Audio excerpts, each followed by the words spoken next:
Gruesome Magazine.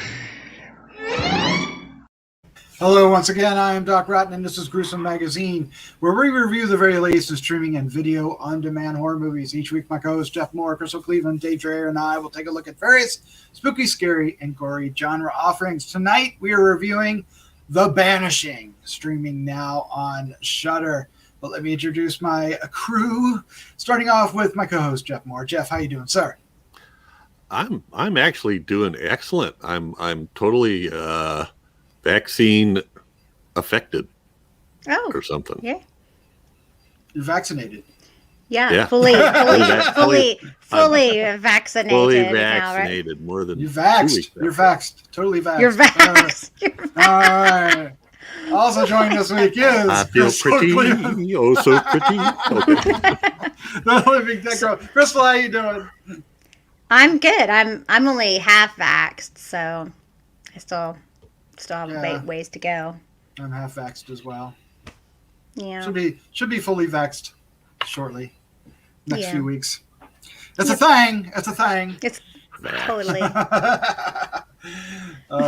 So what we're going to do tonight is we're going to give our first impressions of The Banishing, and then we're going to talk about the film a little bit. As we're talking about, we'll probably dive into spoilers at that time, and then we'll wrap things up with our final thoughts, our score 1 to 5, and our favorite scene. Okay. You want to stick around for that. But what film are we talking about? Well, it's called The Banishing. It's available now on Shudder, beginning April 15th. The director is Chris Smith. It's written by David Benton and Ray Bogdanovich. The cast includes Jessica Brown Findlay, Sean Harris, and John Lynch, among others. The synopsis is quite long.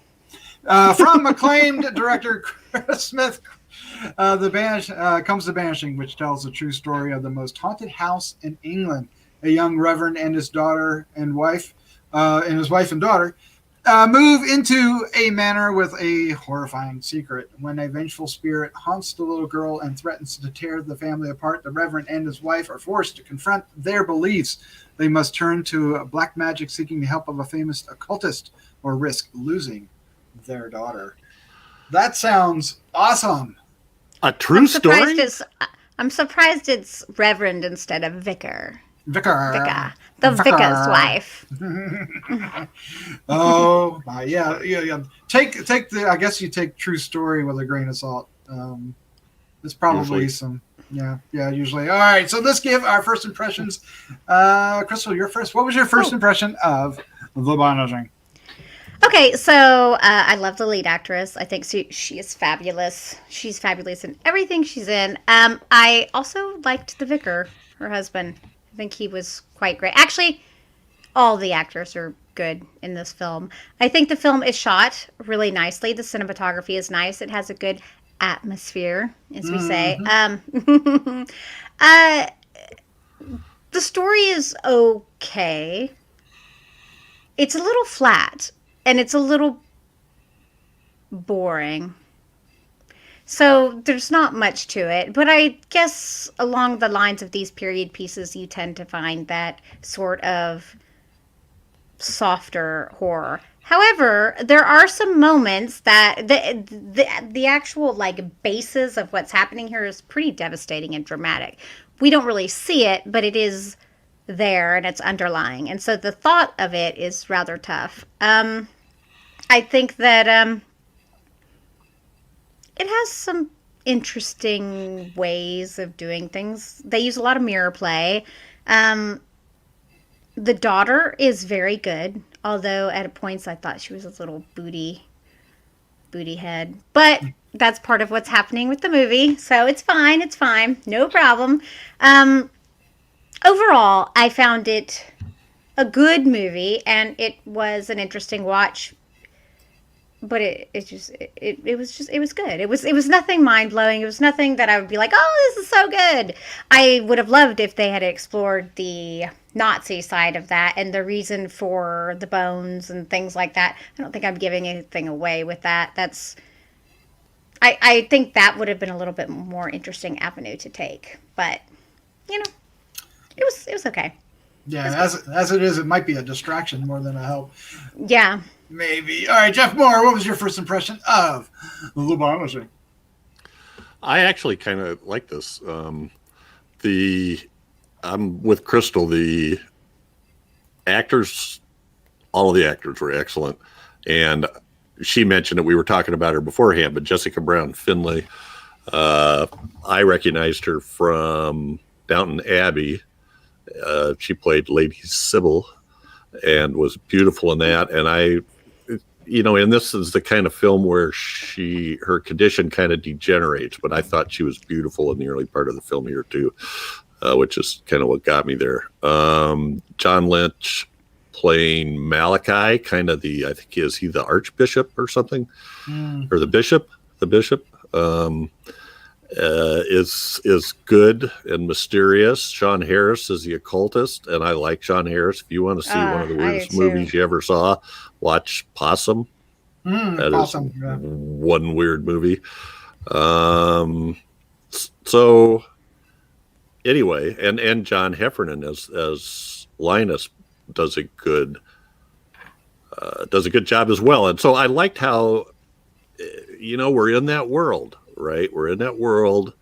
It's late 30s, and the men are in charge, and the woman's supposed to kind of keep her place. And there's a couple of scenes in there where he just really irritated me, Linus, the vicar.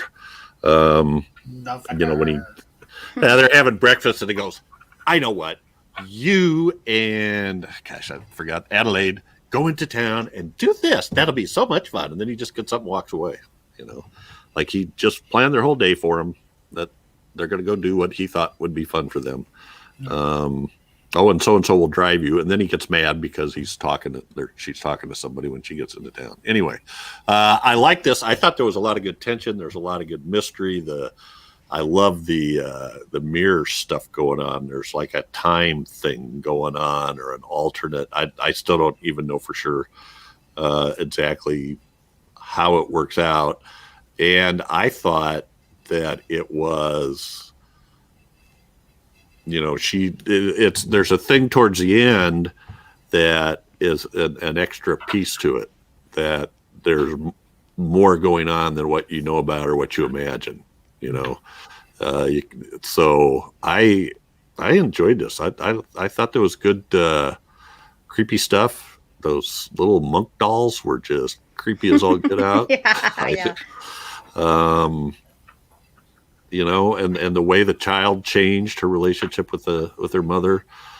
And then Linus goes from being, the sort of uncomfortable vicar with his wife to the happy guy to the fruitcake. I enjoyed it. I thought there was good twists and turns, nice and dark, and kept me on the edge.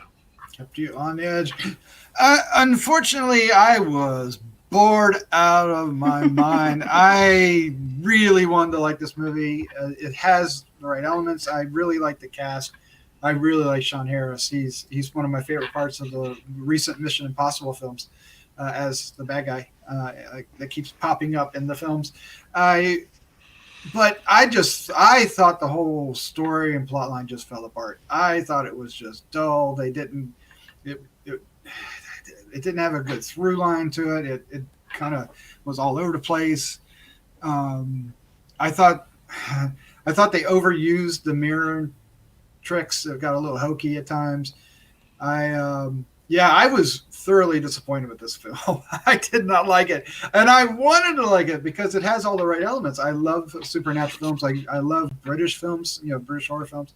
And but this one just it was flat. It was flat. Yeah. It didn't have it. And I really disliked I really disliked the ending.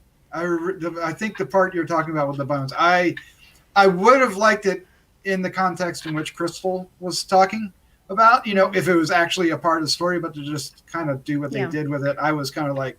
Felt like an addition, right? Like a strange addition. Right, I was a little more pissed off than interested about it. The movie, I never really was invested in it. I didn't care for the characters. Like you said, the little daughter was a poopy head a lot of the times, but... I mean... I didn't connect with our lead at all. What is her name? Marianne. I think part of the problem is they should have established all three of them as a solid, loving family unit first. And they never did that. From the moment that they got there, it was weird. And so we didn't care about them being together as a family. And I think that we needed that. We needed to see them as a family. Yeah, I really wasn't sure what her position was. I mean, and that's part of and it's also part of the mystery, right? But unfortunately, in my eyes, because she has a checkered past with air quotes, right? It's not really as checkered as modern day checkered would be, but it is checkered for being married to a vicar, and then there's this thing with the bishop, the archbishop, if you will, that I don't know. It never reached the menace that they wanted it to, and it was more just pompous, right? And I don't know. I wish I had seen it through Jeff's eyes, because I really wanted to see that movie, and I got the movie I watched, and it was no fun. I think it's interesting because I think I'm in between, because I kind of see both. I see where they fell short for sure. I mean, but there are things that I enjoyed and I liked the acting, and I liked the look of it, and I liked the feel of it.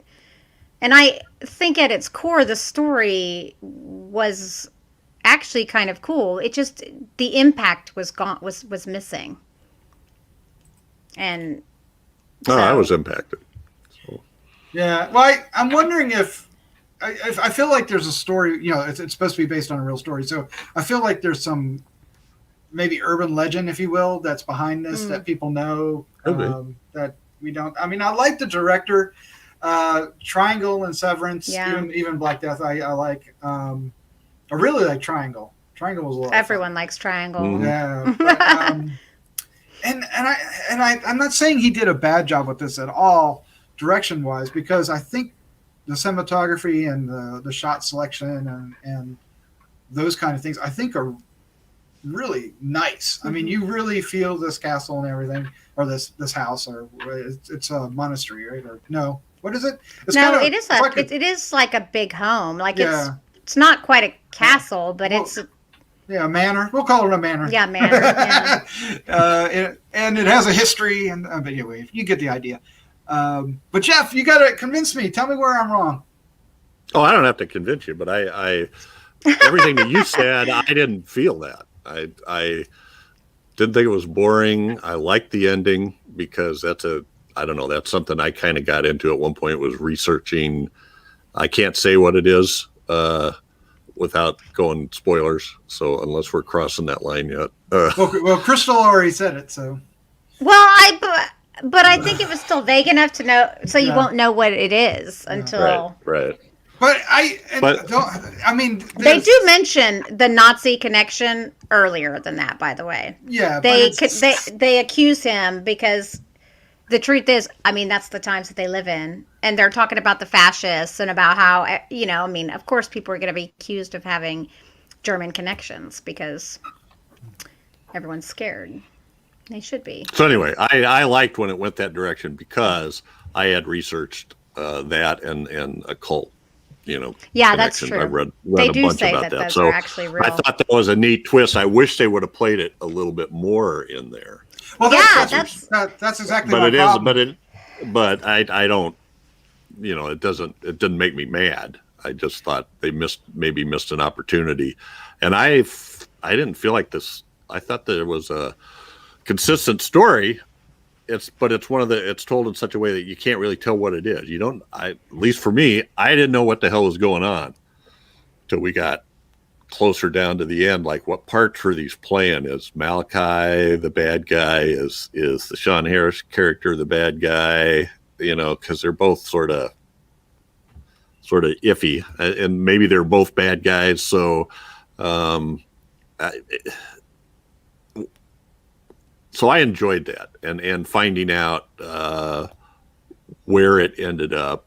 I don't know. I just enjoyed it. I thought it was a different way of telling a ghost story.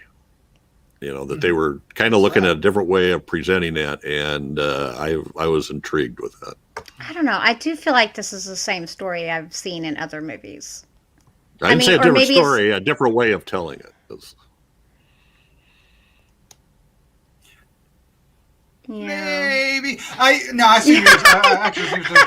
I'm like, I, yeah. I thought they painted Sean Harris's character very sympathetic to the story. He's an adversary for the vicar and for the archbishop, but I don't think he was presented as an adversary to the story. So I was when the guy that's going to be your hero is drunk on his ass, can't even walk, that makes you wonder, is this guy really going to be the hero or not? Well, it doesn't make him a very captivating hero, but I mean he's flawed, but it didn't work. I don't think it worked, but I thought they were presenting him in that light even at that point because of what happens, right? He's not a quote unquote Christian, so he's already on the outskirts. And then I think he was drinking to cope. You know, he was using it as a coping. Well, and when we get to that part, then then I knew. But up until then, it was hard to say. You know, we see that little scene of him at the beginning. We don't know what the hell that has to do with anything. Teaching. Yeah. I mean, I guess I was like, they were too much going after him as being a charlatan and all these things, and it was just like, to me, it was just ringing all the bells. Okay, that's the guy there that we're supposed to follow. You know, it was too heavy-handed and too forced. I wasn't enjoying it. but couldn't. Yeah. To me, it was heavy-handed both ways, and so it was hard for me to say. It seemed to me like either one of them could have been the bad guy. They were trying to make it look that way. Well, and until certain things happened, you don't know for sure. I think the vicar even looks like a bad guy, right? Well, I thought he looked like a bad guy from the very beginning when they introduced him in the little pre-cred. Yeah. Yeah, the way he handled the situation, right? Yeah, and the fact that he knew that particular rite is odd. You know, I mean, I feel like there's a lot left unanswered, and I think some of that needed to be answered. Honestly, to get a full understanding of the story, but. The reality is it doesn't have to be answered. They chose to do what they wanted to do. I think more people than not are going to find it a little flat and slow and maybe a little pedantic. Yeah. But it's not bad. It's not bad. I mean, I think that people will enjoy it regardless. I enjoyed it. I didn't dislike it. I think it could have been better. Yeah, I think there's definitely a crowd that's going to be more adept to, get more involved and take their time with this film. And I usually am that person, but this one just didn't gel. Now, had they brought in what Jeff was talking about, I would have been all in because I have totally been interested in that, in the acquirement of those sorts of things and stuff. And that is true. That might be the part that is actually the true part. That's what I was thinking. That might be the part that's actually true for the rest of the story. That's so, I mean, it is what it is. I mean, in the end, that's actually a little more sad to say, and you can throw out tomatoes and eggs at me, but that's actually more interesting. And then the story we get with, the lady ghost thing, which I done that somewhere, I'm sure. I don't know.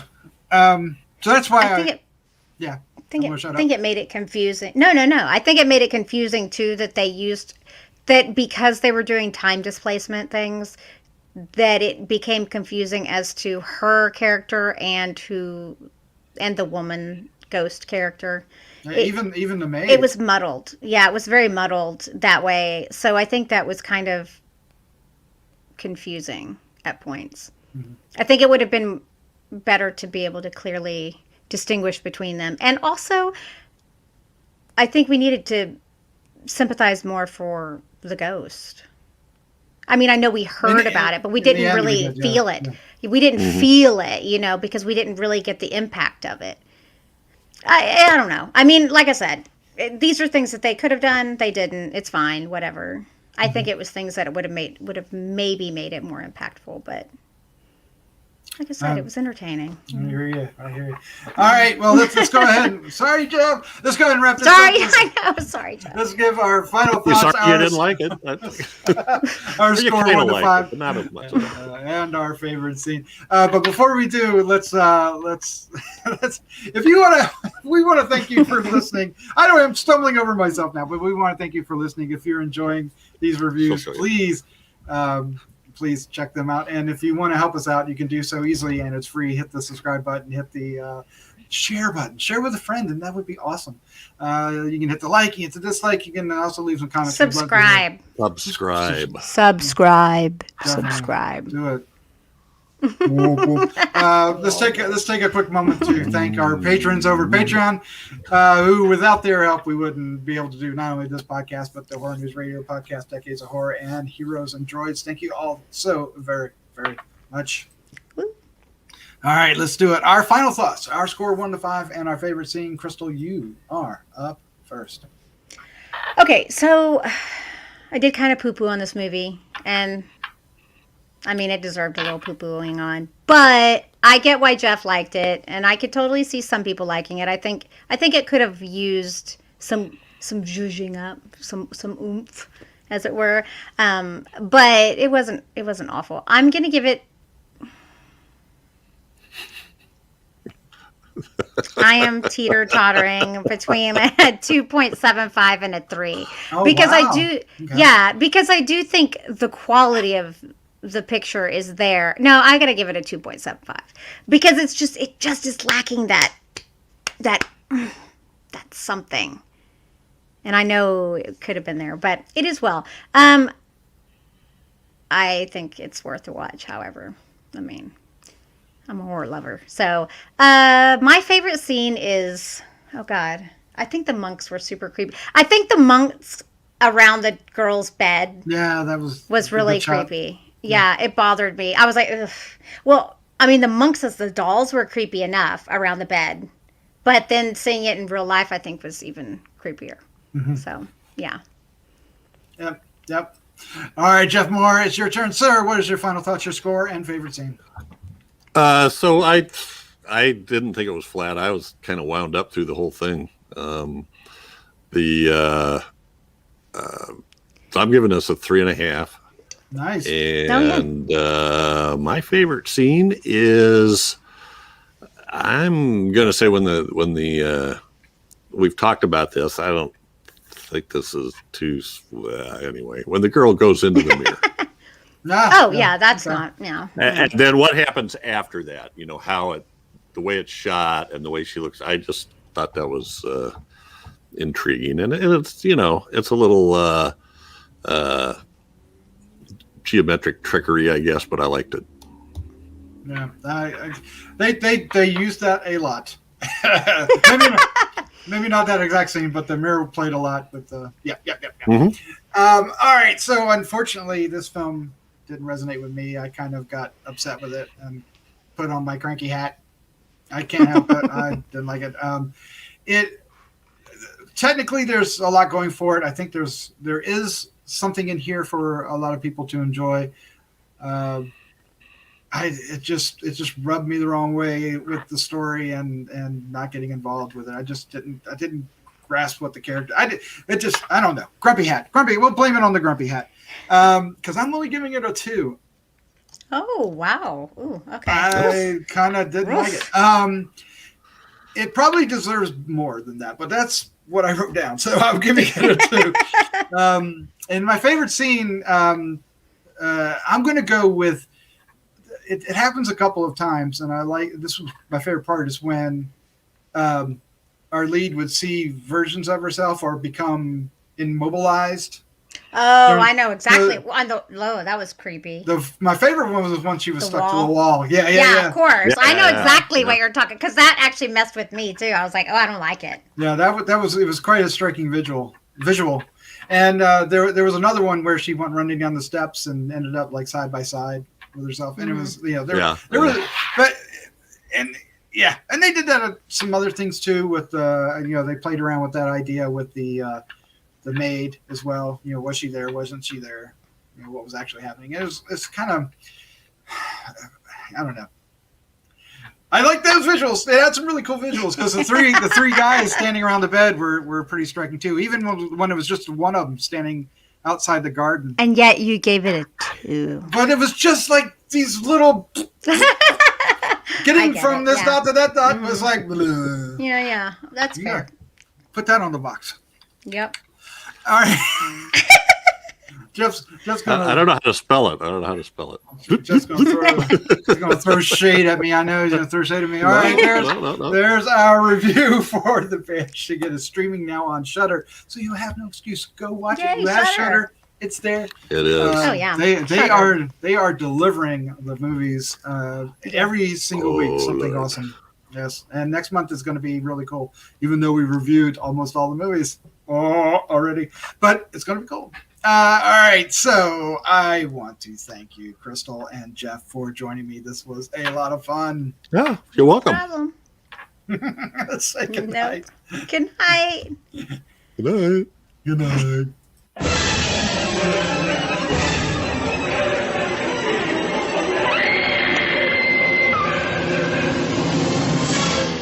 Gruesome Magazine.